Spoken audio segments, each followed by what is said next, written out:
देखिए दोस्तों, आज है 23 जुलाई और बात करेंगे 23 जुलाई से रिलेटेड जो करंट अफेयर्स हैं उसके बारे में, और उसके बाद में अपन इंग्लिश से रिलेटेड नरेशन और पैसिव वॉइस के क्वेश्चन आंसर के बारे में बात करेंगे। तो देखिए सेशन शुरू करते हैं। पहला क्वेश्चन आपको दे रखा है, 8 दिनों के भीतर कुल संपत्ति में 2.6 अरब डॉलर की बढ़ोतरी के साथ मुकेश अंबानी दुनिया के कौन से नंबर के सबसे अमीर शख्स बन गए हैं? दूसरे, तीसरे, पांचवें या फिर सातवें नंबर के? तो देखिए, पांचवें नंबर के दुनिया के सबसे अमीर शख्स अब मुकेश अंबानी बन गए हैं। कुछ दिनों पहले ये छठे सबसे अमीर व्यक्ति बने थे, लेकिन अगर सबसे जो फर्स्ट नंबर पर सबसे अमीर व्यक्ति है उसकी बात करें तो उसका नाम है जेफ बेजोस। इसका नाम ध्यान में रखना, जेफ बेजोस। इसकी जो टोटल संपत्ति है वो है 185.8 अरब डॉलर। ठीक है, तो मुकेश अंबानी दुनिया के पांचवें सबसे अमीर व्यक्ति फिलहाल बन गए हैं। NIRF रैंकिंग में चंडीगढ़ इंजीनियरिंग कॉलेज CGC लोंडरा ने पंजाब में कौन सा स्थान हासिल किया है? तो इसने पहला स्थान हासिल किया है, ऑप्शन फर्स्ट। फिल्म के लिए 20 करोड़ की रकम लेने के साथ में कौन सी एक्ट्रेस ऐसी है जो इतनी रकम लेने वाली भारतीय सिनेमा के इतिहास में इकलौती एक्ट्रेस बन गई है?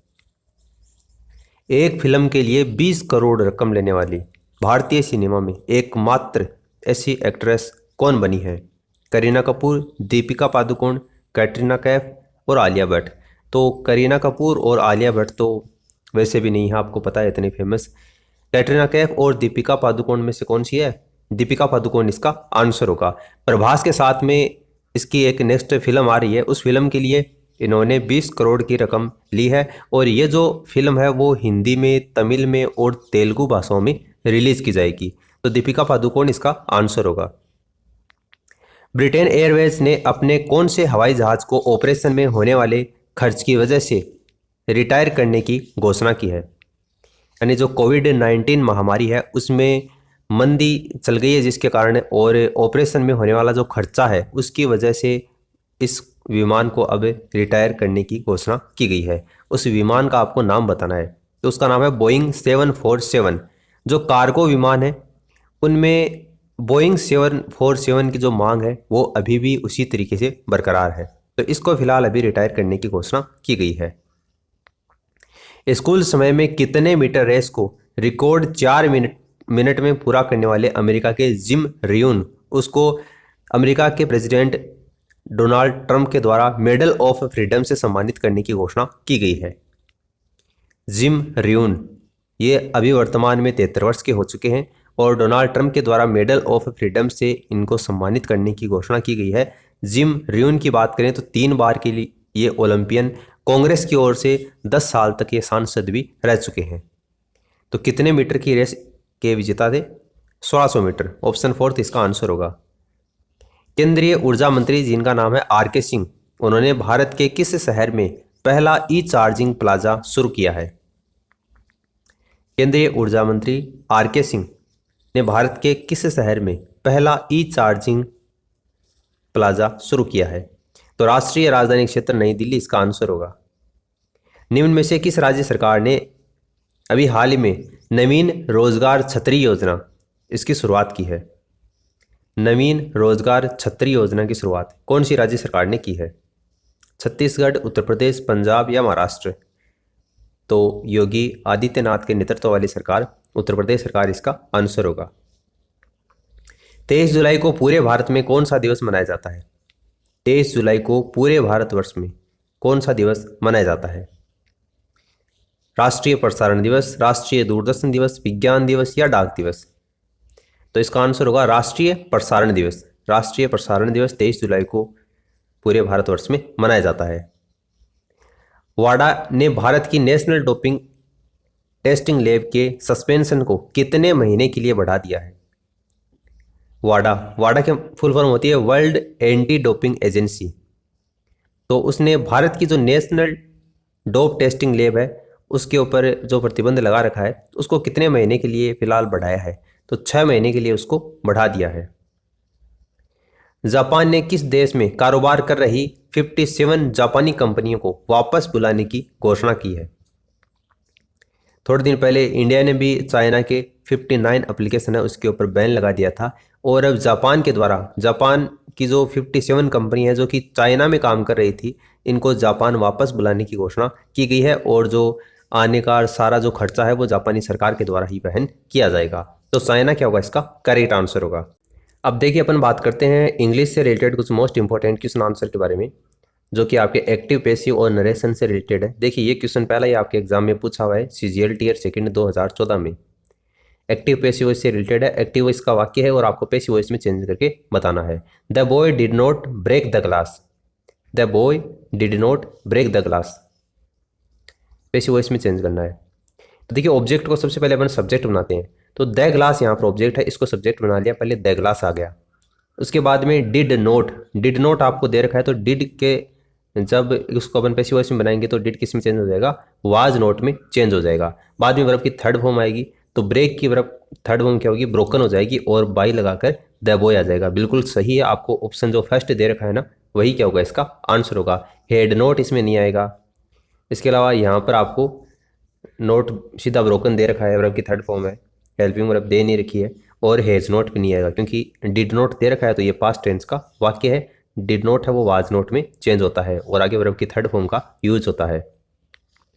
आगे वाला क्वेश्चन देखो, ये भी CGL टीयर सेकंड में आया हुआ है। The establish this club in 2000। They establish this club in 2000। तो देखो सबसे पहले तो ऑब्जेक्ट को सब्जेक्ट बनाना है। ऑब्जेक्ट यहाँ पर क्या है, दिस क्लब है, तो दिस क्लब हो जाएगा। उसके बाद में आएगी हेल्पिंग वर्ब, तो ये वर्ब की सेकंड फॉर्म है यानी कि पास्ट सिंपल में। तो पास्ट सिंपल का अपन जब पैसिव वॉइस बनाते हैं तो ये किस में चेंज होता है, वाज में चेंज होता है। तो यहाँ पर इज दे रखा है तो ये तो गलत हो जाएगा। हैड बीन भी गलत हो जाएगा। ये दिस क्लब वाज दे रखा है लेकिन वाज के साथ में बीइंग का प्रयोग यहाँ पर नहीं होगा, इसलिए ये भी गलत हो गया। तो दिस क्लब वाज, उसके बाद में वर्ब की थर्ड फॉर्म आएगी तो ये एस्टाब्लिश आ जाएगा, बाद में इन 2000 आ जाएगा। तो ऑप्शन फोर्थ क्या हो जाएगा, इसका आंसर हो जाएगा। आगे वाला देखो, everyone praise good man. Everyone praise good man. तो सबसे पहले तो इसको आपको देखना पड़ेगा ऑब्जेक्ट क्या है, तो गुड मैन यहाँ पर क्या है, ऑब्जेक्ट है। तो गुड मैन को यहाँ पर सब्जेक्ट बना लिया। ये किस में है, यहाँ पर प्लूरल में है, तो इसके अनुसार हेल्पिंग वर्ब क्या आएगी, आर आएगी। बिल्कुल सही दे रखा है। उसके बाद में गिवन यहाँ पर नहीं आएगा। एवरीवन गिव प्रेज, ये भी नहीं होगा। गुड मैन आर बीइंग यहाँ पर नहीं आएगा। गुड मैन आर बाद में वर्ब की थर्ड फॉर्म आ जाएगी, प्रेज्ड आ जाएगी और बाय लगाकर एवरीवन आ जाएगा। तो ये आपको बिल्कुल सही दे रखा है, option D, good man are praised by everyone, ये इसका आंसर होगा। आगे वाला देखो, people say that he is a spy. People say that he is a spy. तो ये आपको प्रेजेंट टेंस में ये वाक्य दे रखा है, सिंपल साधारण वाक्य दे रखा है। तो पीपल से, तो इसके रेस्पेक्ट में अपन बाई पीपल के रेस्पेक्ट में यहाँ पर अपन जो सब्जेक्ट बनाएंगे ना वो इट इज सेड बनाएंगे। It is said that he is a spy, option D इसका आंसर होगा। नेक्स्ट देखा है, drinking was ruining his life gradually. Drinking was ruining his life gradually. देखो यहाँ पर ऑब्जेक्ट क्या दे रखा है, हिज लाइफ, इसको सब्जेक्ट बना लो, तो हिज लाइफ हो गया। बाद में वाज दे रखा है तो वाज आ जाएगा और इसका पैसिव वॉइस बनाएंगे तो वाज के साथ में बीइंग ऐड हो जाएगा। बाद में वर्ब की थर्ड फॉर्म आएगी तो ruin की, ये वर्ब की थर्ड फॉर्म आ गई ruin, बाद में ये ग्रेजुअली आ गया और बाई लगा के ड्रिंकिंग आ गया। ऑप्शन फर्स्ट इसका बिल्कुल सही आपको दे रखा है, यही इसका आंसर हो जाएगा। यहाँ पर वाज के साथ में बीइंग नहीं दिया आपको, इसलिए ये गलत हो गया। इसके बाद में ग्रेजुअली से शुरू किया है तो ये वैसे गलत हो गया। ऑप्शन फर्स्ट क्या हो जाएगा, इसका आंसर हो जाएगा। आगे वाला क्वेश्चन देखो, आपको डायरेक्ट इनडायरेक्ट से दे रखा है, दमन सेज। इस बार आपको प्रेजेंट टेंस में वाक्य दे रखा है। प्रेजेंट और फ्यूचर में जब रिपोर्टिंग वर्ब का ये वाक्य होता है तो इसमें टेंस चेंज नहीं होता, तो इसमें सेड का प्रयोग नहीं होगा, इसमें सेज आएगा पहली चीज़। तो ये दो ऑप्शन तो वैसे भी कैंसिल हो गए। यहाँ पर सेकंड ऑप्शन में आपको सेज दे रखा है और फोर्थ ऑप्शन में आपको सेज दे रखा है। बाद में आगे प्रिया इज वर्किंग इन अहमदाबाद, तो ये सिंपल सेंटेंस दे रखा है, कनेक्टिव के रूप में दैट का प्रयोग होगा, तो कनेक्टिव के रूप में दैट का प्रयोग ही आपको यहाँ पर दे रखा है और दैट ही आपको यहाँ पर दे रखा है। आगे वाला देखो, प्रिया इज वर्किंग इन अहमदाबाद, तो यहाँ पर प्रिया इज वर्किंग यहाँ पर वाज दे दिया। मैंने कहा था कि टेंस यहाँ पर चेंज नहीं होगा, तो इस इज का इज ही आएगा, यहाँ पर वाज का प्रयोग नहीं होगा, इसलिए सेकंड ऑप्शन गलत हो गया और फोर्थ ऑप्शन सही हो जाएगा।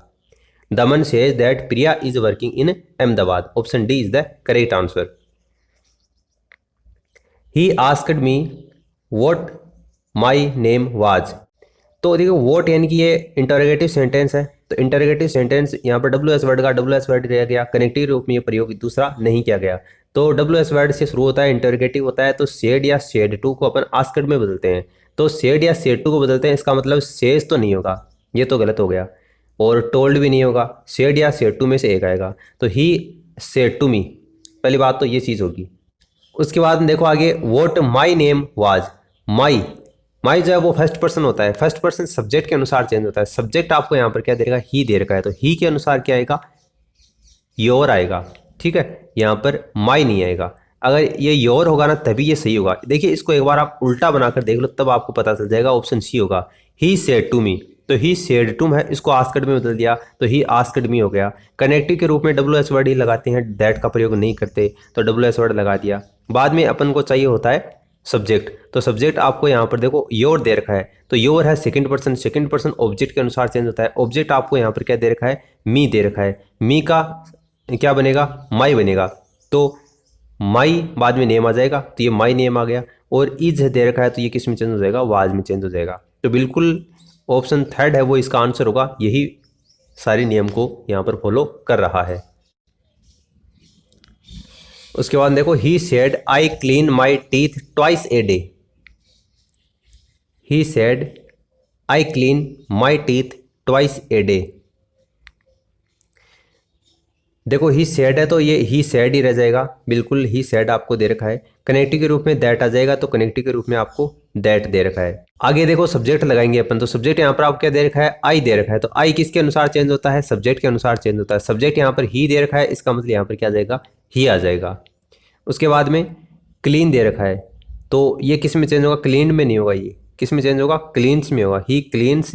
बाद में माई टीथ है तो ये किसका हो जाएगा, हिज टीथ हो जाएगा। और twice a day, option second क्या होगा, इसका आंसर होगा he said that he cleans his teeth twice a day, option second इसका आंसर होगा। फिर नेक्स्ट देखो, he said to me kindly give your pen to write with. He said to me kindly कृपया, request का भाव यहाँ पर आपको दिख रहा है, तो ही रिक्वेस्टेड, बिल्कुल ही रिक्वेस्टेड मी। बाद में टू प्लस वर्ब की फर्स्ट फॉर्म आती है, ठीक है, तो टू प्लस वर्ब की फर्स्ट फॉर्म लगा दी। बाद में योर पेन है तो ये माई पेन हो जाएगा, क्योंकि योर है वो ऑब्जेक्ट के अनुसार चेंज होगा। ऑब्जेक्ट यहाँ पर आपको मी दे रखा है तो इसका सब्जेक्ट बनेगा माई, तो माई पेन। बाद में टू राइट विथ, बिल्कुल आपको सही दे रखा है, ऑप्शन फर्स्ट ही इसका आंसर होगा। आगे वाला देखो, he said to me someone is coming get behind the door. He said to me, तो ही सेड टू मी, तो ही सेड दैट, कनेक्टिव रूप में दैट आ गया। उसके बाद में समवन इज कमिंग, तो ये किस में चेंज हो गया, वाज कमिंग, बिल्कुल सही दे रखा है। And told me to get behind the door, बिल्कुल सही है, गेट से शुरू हो रहा है, यानी कि वर्ब की फर्स्ट फॉर्म से शुरू हो रहा है, इंपेरेटिव सेंटेंस है तो टू प्लस वर्ब की फर्स्ट फॉर्म आती है, तो टू लगा के गेट लगा दिया और बिहाइंड द डोर यहाँ पर लिख दिया, बिल्कुल सही है, कोई दिक्कत नहीं है। एंड टोल्ड इसलिए आया क्योंकि पहले आपको सेड टू दे रखा है, इसलिए टोल्ड में चेंज हो गया। तो he said that someone was coming and told me to get behind the door, ये बिल्कुल इसका सही बनेगा। तो उम्मीद है आपको इस वीडियो से कुछ ना कुछ क्लैरिटी मिली होगी। This is the end of the video for the time being. Thanks for listening, God bless you all.